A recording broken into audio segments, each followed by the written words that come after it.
Bonjour, bienvenue, je suis Flavie Dode. Une fois n'est pas coutume, dans cette vidéo, je souhaite vous présenter mon tambour de soin. Alors ce tambour, il, est- il a mis du temps à venir jusqu'à moi. D'abord parce qu'il a fallu la décision, que je prenne la décision d'avoir un tambour. Ça a été la première étape qui a pris déjà quelques temps. Une fois que j'avais pris cette décision, la deuxième décision, c'était de savoir si je le faisais moi-même lors d'un atelier ou si je le faisais faire par quelqu'un. Moi, personnellement, ça ne me tentait pas de le faire moi-même lors d'un atelier, donc j'ai choisi de chercher quelqu'un, la bonne personne qui saurait me faire le tambour que je souhaitais. J'ai donc demandé autour de moi, j'ai pris contact avec deux ou trois d'entre eux et suite à ces contacts, j'ai choisi une personne en Angleterre qui, pour moi, était la meilleure personne pour me faire ce tambour. C'est une personne qui se connecte à l'énergie du demandeur, donc de moi, pour choisir la meilleure peau, le meilleur bois et faire le meilleur tambour pour moi. Et, euh, et voilà, donc elle a choisi le bois de chêne, parce qu'en tant que druide, c'est notre arbre symbolique. Donc, pour faire le cadre du tambour, elle a choisi une peau de cerf, qui est également un important animal au niveau druidique. Et une fois ce choix fait, il a fallu qu'elle attende la peau, bien entendu. Hein. Et quand elle a eu la peau qu'elle avait choisie pour moi, Elle, a- elle passe par plusieurs traitements, dont je me rappelle où elle me disait qu'elle devait aller passer la peau dans l'eau claire d'une rivière et cette action pouvait être faite que certains jours en fonction de l'environnement, de l'ensoleillement, etc. Et j'avais trouvé ça super intéressant parce que je m'étais dit, même ça, c'est des petites subtilités qui font la différence. Donc il a mis un certain temps avant de naître. Euh, il a mûri chez elle et une fois qu'il était terminé, elle s'est connectée à l'énergie du tambour et à mon énergie pour que nous soyons, euh, que nous puissions communiquer l'un avec l'autre. Donc ce tambour, elle lui a demandé s'il souhaitait être peint et à ce moment-là, il lui avait dit non. Parce en tant que tambour de soin pour moi, il avait dit non, je ne souhaite pas être peint. Parce qu'elle faisait également les peintures intuitives, d'ailleurs elle faisait des peintures magnifiques. Et il lui a dit quand même que si un jour il souhaitait être peint, il me le ferait savoir en m'envoyant l'image et ce serait à moi de le peindre. Donc je pense que c'est pas pour tout de suite, parce que je ne suis pas encore assez sûre de moi et assez douée en dessin et en peinture pour faire la peinture de mon tambour. Ce tambour,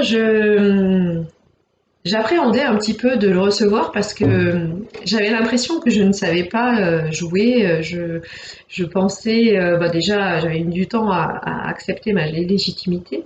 Et après, il y a eu ce doute, mais je ne sais pas comment taper, est-ce que je vais y arriver, voilà.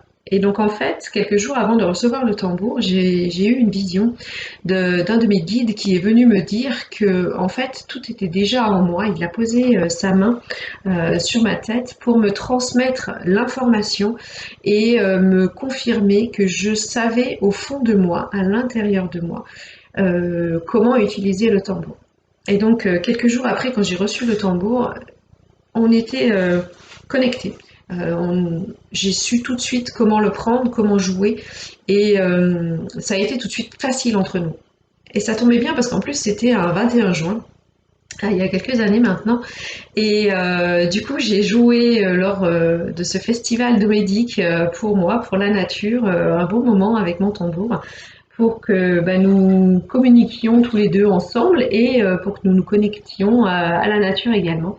Donc c'était un jour, un 21 juin un peu magique pour moi, voilà, solstice d'été, différent des autres, hein, mais ça m'empêche pas de jouer à plein d'autres moments et d'avoir rejoué à d'autres solstices d'été de suite, ensuite, mais celui-là, comme c'était le premier, c'était mon premier contact, c'était mes premiers jeux avec lui et mes premières notes.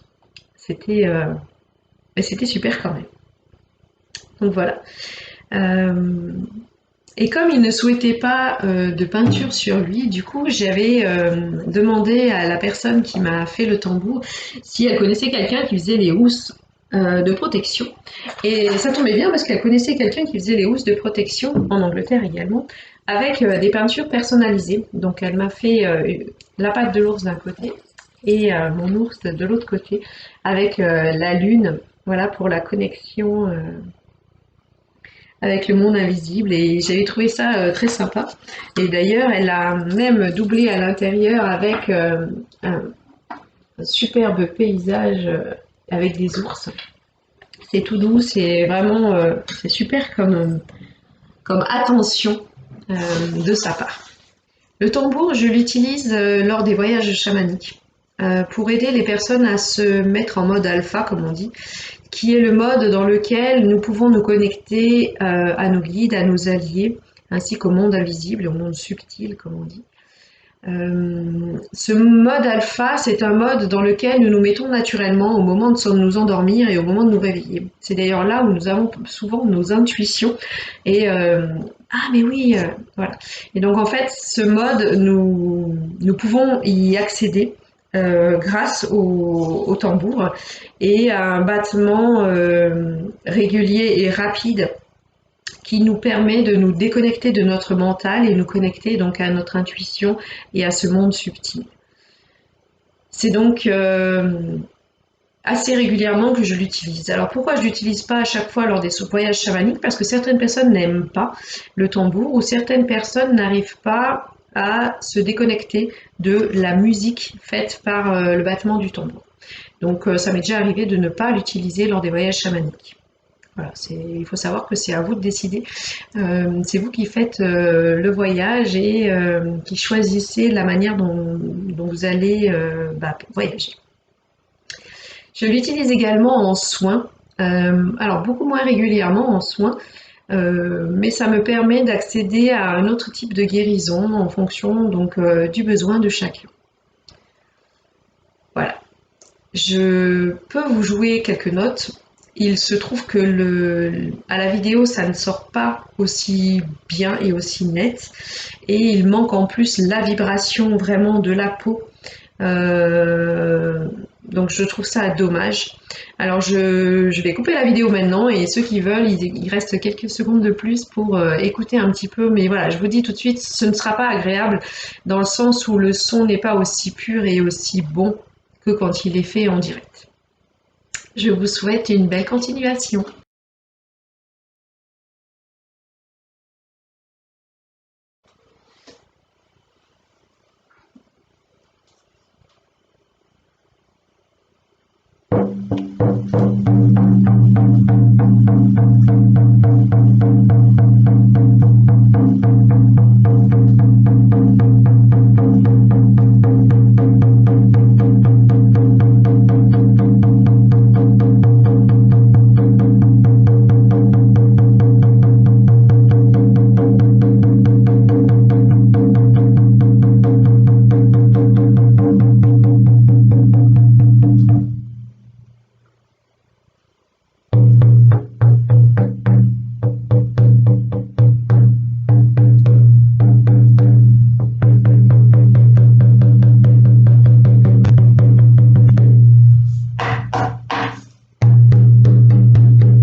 Vous entendez comme le son de la peau ne réagit pas du tout de la même manière en fonction de là où on tape.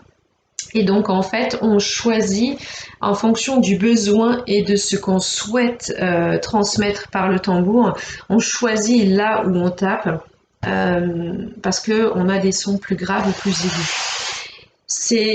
La peau est Et ce tambour est un être vivant pour nous, chamans, et nous en prenons le plus grand soin.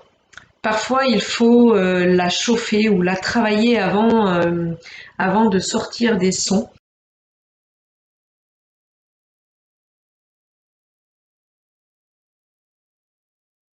En fonction de l'hygrométrie, puisque du coup, si ce n'est pas assez humide, la peau a quand même besoin d'une certaine humidité pour se tendre. Elle est vivante, hein, elle bouge, comme le bois d'ailleurs, hein, il est vivant. Donc les deux ensemble ont besoin donc d'un soin et d'une attention particulière par son gardien, euh, par son partenaire. Je ne sais pas comment vous pouvez utiliser ces mots. Et voilà. Donc comme je vous disais, le son ne ressort pas aussi vibrant que quand on est en direct à côté du tambour. Et lors des soins, d'ailleurs, on peut le positionner de différentes manières en tapant pour que le son évolue et fasse des changements profonds à l'intérieur de vos cellules. Voilà, c'était le tambour de soins. Belle journée.